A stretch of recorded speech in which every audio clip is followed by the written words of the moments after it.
बिस्मिल्लाहिर्रहमानिर्रहीम। अस्सलाम वालेकुम स्टूडेंट्स, उम्मीद है आप खैरियत से होंगे। लास्ट वीडियो में हम लोगों ने प्रॉपर्टीज़ ऑफ एसिड, अल्कलीज़ और सॉल्ट के बारे में पढ़ा था। आज के टॉपिक में हम uses of alkalis, acids and salts के बारे में पढ़ेंगे कि कहाँ कहाँ पे एसिड्स और बेस और सॉल्ट यूज़ होता है। तो सबसे पहले अगर हम एसिड्स की बात करें तो एसिड्स आपको पता होगा, क्लास 7 में हम लोगों ने डाइजेस्टिव सिस्टम पढ़ा था। उसमें हमने कहा था कि जो स्टमक है उसके स्टमक के वॉल से HCl रिलीज़ होता है जो कि हमारे खाने को नरम करता है, सॉफ्ट करता है। प्लस जितने भी पैथोजेंस हम इनहेल करते हैं या हम उसको खाते हैं तो वो HCl क्या करता है, उन पैथोजेंस को या उन बैक्टीरिया या वायरस को किल कर देता है।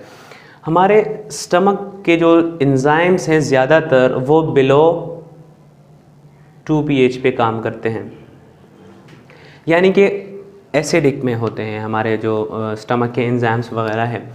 ये हो गई एसिड की बात। अब अगर अल्कलीज़ की बात करें तो हमारे जो पेंक्रियाटिक जूस है, पेंक्रियाटिक जूस हो गया, वो क्या करता है, वो जब इंटेस्टाइन में आता है ना तो वो उसकी जो pH होती है वो अल्कली में होती है, यानी कि वो बेस होता है। और वहाँ पे क्या होता है, जब प्रोटीन और फैट्स और जो कार्बोहाइड्रेट्स है उसको डाइजेस्ट करने में मदद करते हैं।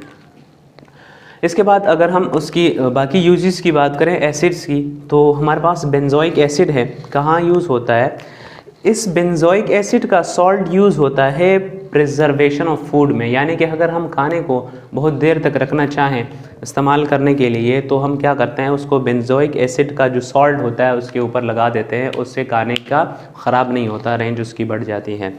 इसके बाद कार्बोनिक एसिड है। कार्बोनिक एसिड क्या होता है, जब जो भी हम ड्रिंक्स वगैरह पीते हैं, ये मार्केट में जो अवेलेबल है ड्यू वगैरह, उसमें क्या होता है, कार्बोनिक एसिड होता है और इसी से ही वो आपको तेज़ाबियत से आती है। इसके बाद नेक्स्ट है acetic acid. Acetic acid main component है विनेगर का। जो हम घरों में सिरका वगैरह यूज़ करते हैं तो उसमें कौन सा एसिड होता है? एसिटिक एसिड होता है। लास्ट में हाइड्रोक्लोरिक एसिड जो है हमारे पास, अगर हम बाहर की दुनिया में देखें एनिमल से हट के, तो हाउस होल्ड क्लीनिंग वगैरह में हाइड्रोक्लोरिक एसिड यूज़ होता है। और विद इन द बॉडी मैंने आपसे कहा कि वो स्टमक में क्या होता है कि स्टमक में पैथोजेंस वगैरह को किल करता है। ये हो गई एसिड्स की बात। अब बेसिस की बात करें तो बेसिस हमारे पास अमोनिया। अमोनिया कहाँ यूज़ होता है? ये फर्टिलाइज़र्स वगैरह में यूज़ होता है।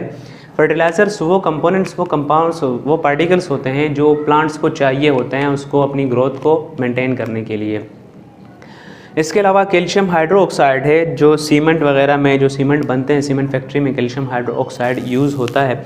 सोडियम हाइड्रोक्साइड का मैंने आपसे पहले भी कहा कि सूप, साबुन वगैरह में यूज़ होता है। और मैग्नीशियम हाइड्रोक्साइड एंटीसिड यूज़ होता है। एंटीसिड का मतलब ये है कि अगर एसिडिटी है स्टमक में, उसमें यूज़ होता है।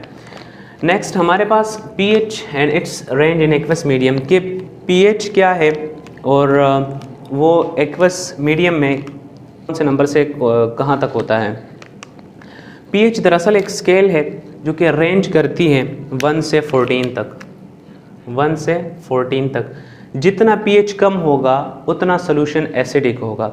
यानी कि अगर मैं आपसे बात करूं HCl की तो उसका pH 1 होता है, ठीक है। इसी तरह अगर 14 की बात करूं मैं आप सोडियम हाइड्रोक्साइड की तो उसका pH 14 होता है। तो जितना हम नीचे की तरफ pH पे आएंगे उतना सोल्यूशन एसिडिक होगा और जितना हम ऊपर की तरफ जाएंगे तो उतना सोल्यूशन बेसिक होगा। इसके अलावा अगर मैं आपको अपना ब्लड का pH बताऊं तो जो हमारे ब्लड का pH होता है वो 7.35 से 7.45 तक होता है pH, यानी कि न्यूट्रल है।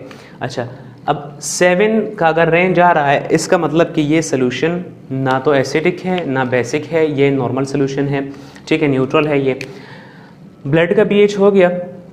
मिल्क का अगर हम देखें, नॉर्मली मिल्क का pH 6 होता है, यानी कि ये स्लाइटली बेसिक सोल्यूशन है, ठीक है।